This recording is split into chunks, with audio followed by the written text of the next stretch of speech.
A Igreja da Natividade em Belém. Em uma cripta subterrânea há um santuário que marca o local onde os peregrinos cristãos acreditam ter Jesus Cristo nascido da Virgem Maria. A imagem religiosa clássica do Natal é a de Jesus recém-nascido em um estábulo. Agora, especialistas investigam de onde veio essa visão do Natal. Reexaminando os evangelhos da Bíblia e, através de análises históricas e arqueológicas, desvendamos 2000 anos de narrativas e separamos os fatos da ficção, abrindo os arquivos misteriosos do nascimento de Cristo.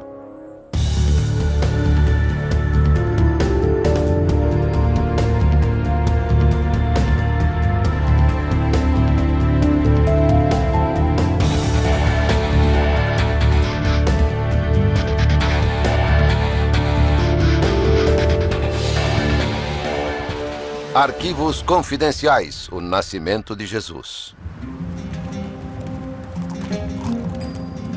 Primeiro século, Judeia.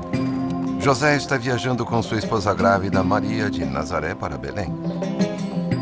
Os romanos ordenaram-lhes que fizessem parte do censo.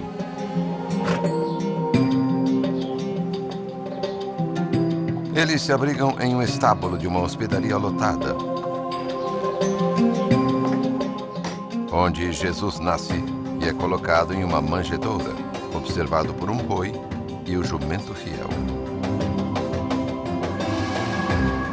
Enquanto anjos pairam acima dele, pastores chegam para adorá-lo, assim como 3 reis trazendo presentes. Esta é a história tradicional de Natal. O Novo Testamento contém 4 relatos da vida de Jesus: os evangelhos de Mateus, Marcos, Lucas e João. A doutora Ellen Bond é professora do Novo Testamento na Universidade de Edinburgh. A história do nascimento de Jesus é contada apenas em 2 evangelhos, nos 2 primeiros capítulos de Mateus e Lucas. Ficou estabelecido que Lucas é companheiro de viagem de São Paulo e possivelmente doutor em medicina. Lucas provavelmente escrevia para leitores não judeus. O que ele queria mostrar em seu evangelho era como o cristianismo espalhou suas raízes no judaísmo e como passou ao mundo não judeu ou dos gentios.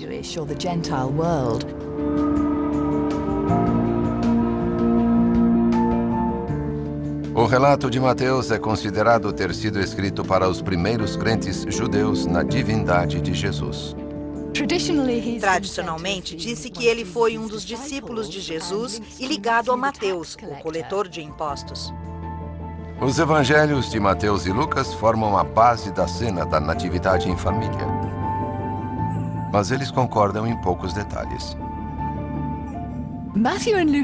Mateus e Lucas concordam em que a mãe de Jesus era Maria, seu pai era José e também que Jesus nasceu em Belém e que havia algo incomum sobre o seu nascimento, especificamente que sua mãe era virgem quando o concebeu. Há pastores em Lucas, mas não em Mateus. E não há menção dos 3 reis magos em nenhum dos 2. Giza Vermes é professor emérito de estudos judaicos em Oxford. O Evangelho de Mateus apenas faz menção de sábios, magos ou astrólogos vindos do Oriente, seguindo uma estrela para saudar o rei recém-nascido. Na história convencional da natividade, os astrólogos se tornam reis. Os evangelhos não mencionam quantos eles eram. Os historiadores creem que a ideia de que eram 3 magos deriva dos presentes individuais que eles levavam: ouro, incenso e mirra. Os animais no cenário também não são apresentados nos evangelhos. Eles provavelmente originaram-se em uma profecia do Velho Testamento sobre a vinda do Messias. A imagem tradicional da manjedoura, com o boi, o jumento e o bebê, na verdade vem do livro de Isaías, no qual o profeta diz que o boi e o jumento conhecem seus donos, mas que os judeus não conhecem a Deus.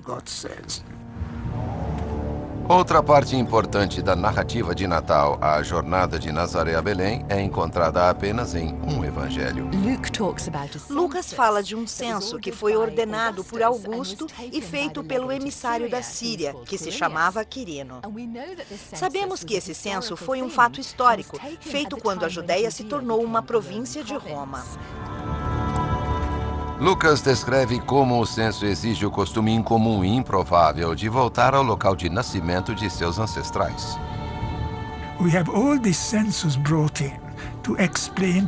Falamos desse censo para explicar por que José e sua esposa, prestes a ter um filho, tiveram de fazer essa jornada difícil de Nazaré a Belém.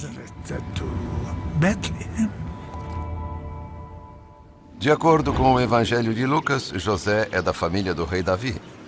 E por isso tem de voltar para a cidade de Davi, Belém.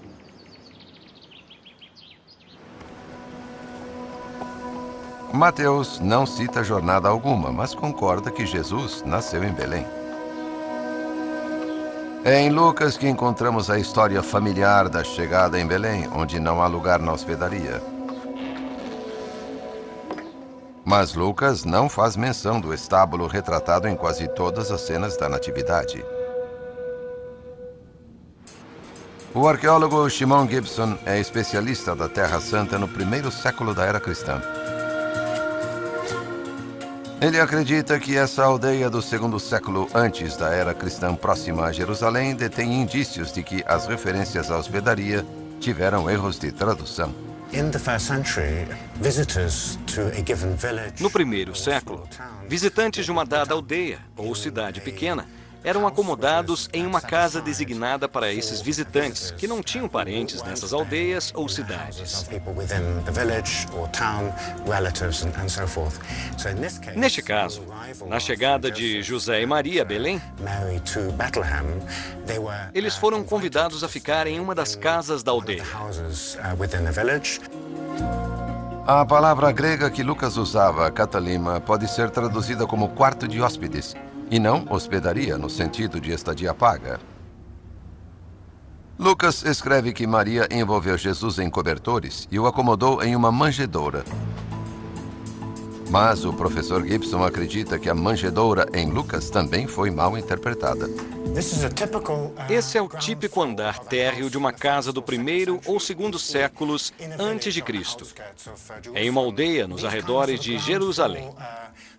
Esse tipo de térreo, parte da casa, era típico de todos os períodos, incluindo a época de Jesus, e era ali que se mantinham os animais. Uma manjedoura não era o coxo cheio de feno, e sim o cômodo que incluía coxos para os animais. Esse era o local mais quente da casa, e se houvesse algum hóspede, ele não era levado para os cômodos de cima, que eram a parte íntima da casa, mas era-lhe oferecido ficar na manjedoura. Jesus provavelmente nasceu em um cômodo semelhante a este. Então os animais podem ter estado presentes no nascimento de Jesus. De modo geral, estamos falando de animais de carga, tais como burricos e cavalos. As galinhas também eram mantidas em um pequeno galinheiro dentro da estrutura em si.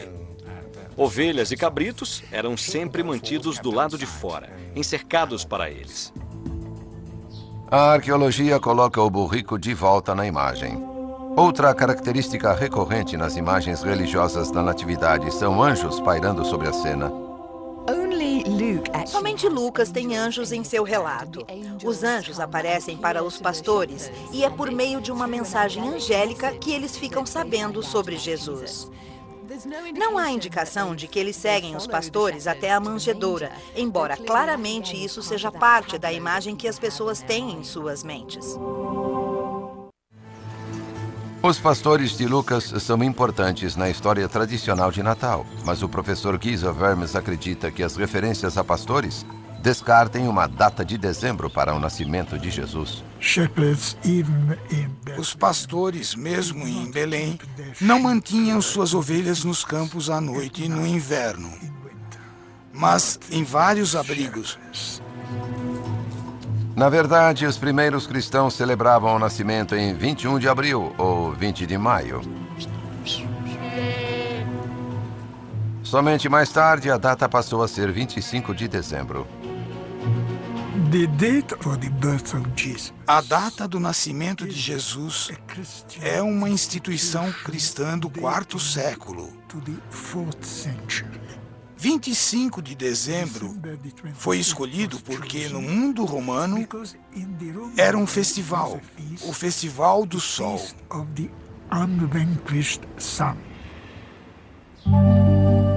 Um festival de luzes é simplesmente transformado em outro. A celebração do nascimento de Cristo, a luz do mundo para os cristãos. Mas se o mês do nascimento de Jesus é discutível, o ano também o é. Hoje, juntamente com Antes de Cristo e Ano do Senhor, usamos Antes da Era Comum e Era Comum para a numeração de nossos anos. É um sistema que coloca o nascimento de Jesus entre o ano 1 antes da Era Comum e o ano 1 da Era Comum, mas é motivo de grandes polêmicas. Lucas menciona um censo realizado no ano 6 da Era Comum, porque foi nesse ano que a Judéia se tornou uma província romana. Lucas, especificamente, liga o nascimento de Jesus a isso. Lucas também diz que Jesus nasceu nos dias de Herodes, o rei, que algumas pessoas acreditam significar Herodes o Grande, e a dificuldade está no fato de Herodes ter morrido no ano 4 antes da Era Comum. Se Lucas se refere a Herodes o Grande e não a seu filho Herodes Arquelaus, então essa narrativa lança dúvidas, porque os especialistas acreditam que um censo romano não teria sido ordenado enquanto Herodes o Grande estava no poder. O rei Herodes era um chamado rei cliente de Roma. E reis clientes ou amigos não estavam sujeitos a um censo pelos romanos. Com os evangelhos aparentemente tão cheios de contradição, qual é a evidência de que um Jesus histórico sequer tenha nascido? Flávio Joséfo foi um historiador judeu que viveu no primeiro século da Era Comum e faz uma referência clara a Jesus em suas crônicas. Flávio Joséfo foi contemporâneo de Jesus. Ele o descreve como um homem sábio e alguém que executou ações extraordinárias. Ações que descreviam Jesus simplesmente como um mestre e como um, abre aspas, milagreiro, fecha aspas. Existe outro evento no Evangelho de Lucas, a partir do qual é possível deduzir o ano do nascimento de Jesus. Há uma alegação no Evangelho de Lucas de que quando Jesus apareceu em público, tinha cerca de 30 anos. Mas Jesus apareceu em público logo após o início das atividades públicas de João Batista.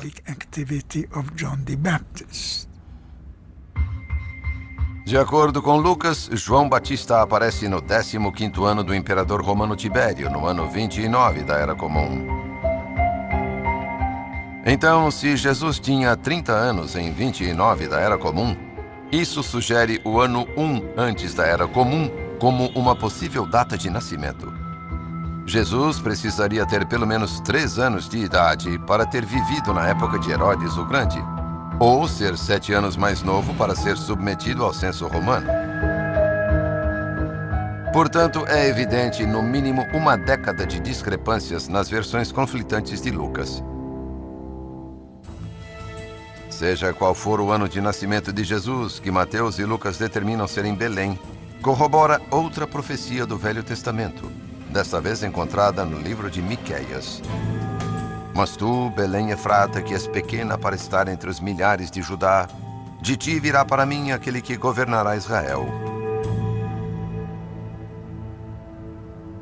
Mas foi em Nazaré, junto ao lago da Galileia, que Mateus e Lucas dizem que Jesus passou a maior parte de sua vida. Ele é conhecido no Novo Testamento como Jesus de Nazaré. Portanto, eles tinham de resolver o problema de Jesus ter nascido em Belém e ser criado em Nazaré. E o modo de fazer isso é diferente em cada evangelho.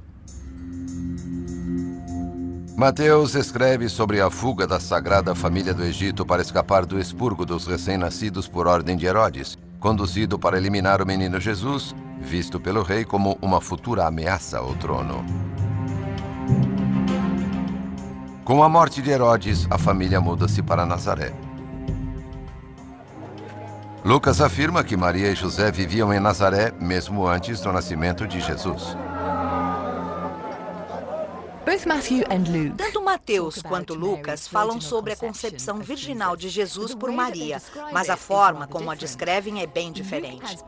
Em Lucas, Gabriel aparece para Maria. A história é contada pelo ponto de vista dela. Quanto a Mateus, ouvimos que Maria subitamente se vê grávida, e o foco é na reação de José. Ele fica indignado e pensa se não deveria repudiar Maria. Mas então, ele tem o sonho que lhe diz que deve ficar com Maria e criar o menino como se fosse seu. Mateus e Lucas estão corroborando outra profecia de Isaías. Eis que uma virgem conceberá. A virgindade eterna de Maria fez com que José fosse retratado como um homem velho em muitas tradições da natividade.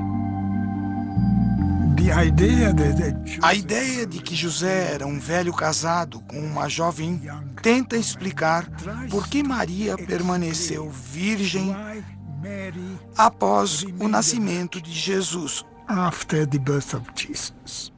Seja qual for a idade de José, ele está sempre presente ao lado de Maria na cena do nascimento.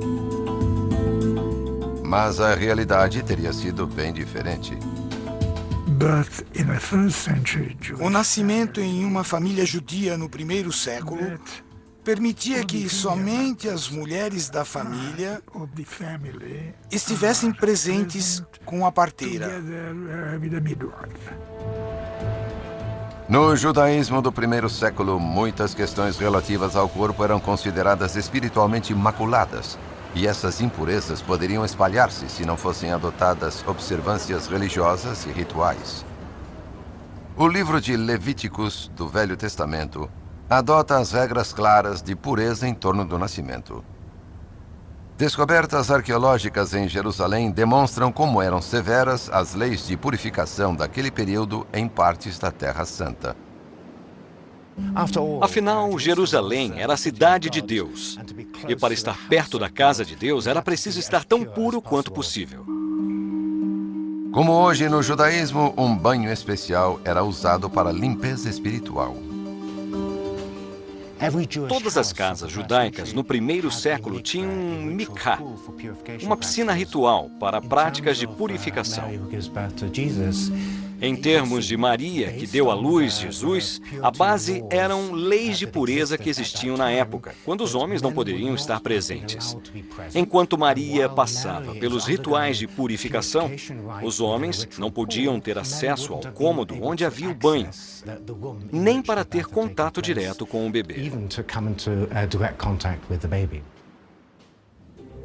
Outras evidências do tempo de Jesus recentemente descobertas confirmam o quão rigidamente essas leis eram observadas e como podem ter impactado na cena da Natividade.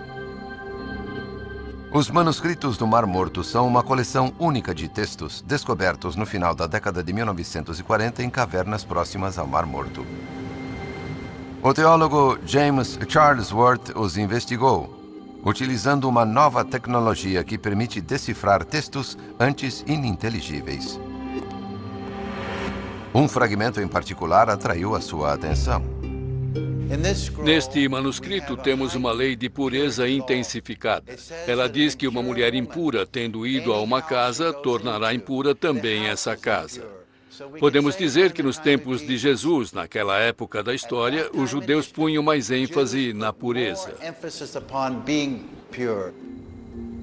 Lucas, que muitos acreditam não ser judeu, faz algumas referências às leis de purificação. Mateus não as menciona, mas um estudo cuidadoso dos evangelhos revela algo sobre o qual os dois concordam. A maioria acha que José estava lá quando Jesus nasceu e que acompanhou Maria durante seus momentos de impureza, ou seja, dar à luz. Não há texto no Novo Testamento que diga que José ajudou Maria no nascimento, e nenhum texto do Novo Testamento diz que ele estava lá um dia depois do nascimento. Nenhum evangelho menciona alguém além de Maria que estaria presente no nascimento de Jesus. E pelas evidências bíblicas, históricas e arqueológicas, agora sabemos que na primeira semana, se havia alguém para cuidar da mãe e do filho, provavelmente teriam sido somente mulheres.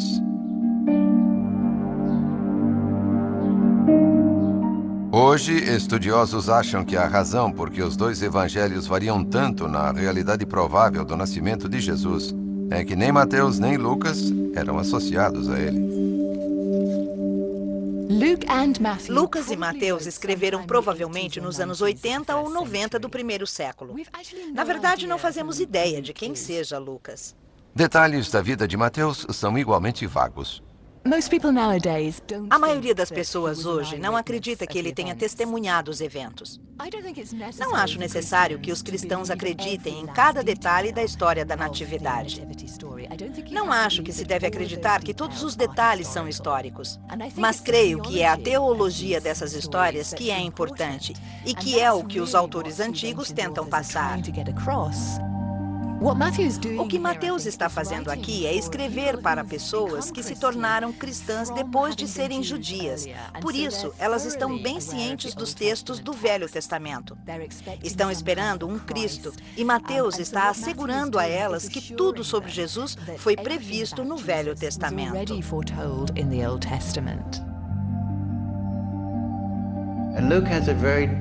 Lucas tem uma mensagem similar. Jesus é o Cristo, palavra em grego para Messias. Ele é o Messias para todos no mundo. Lucas é muito mais universal. Mateus tem uma audiência e Lucas tem outra, mas eles têm a mesma mensagem. Lucas fala da humildade de Jesus e Mateus fala do reinado de Jesus. A cena familiar da Natividade. Uma composição dos evangelhos de Lucas e Mateus. Algumas profecias do Velho Testamento e séculos de suposições. Mas sobre tudo isso jaz a verdade simples do nascimento de Cristo. Por trás das brumas da história, talvez possamos encontrar a sombra de um homem, o Galileu que veio das montanhas de Nazaré e mudou o nosso mundo.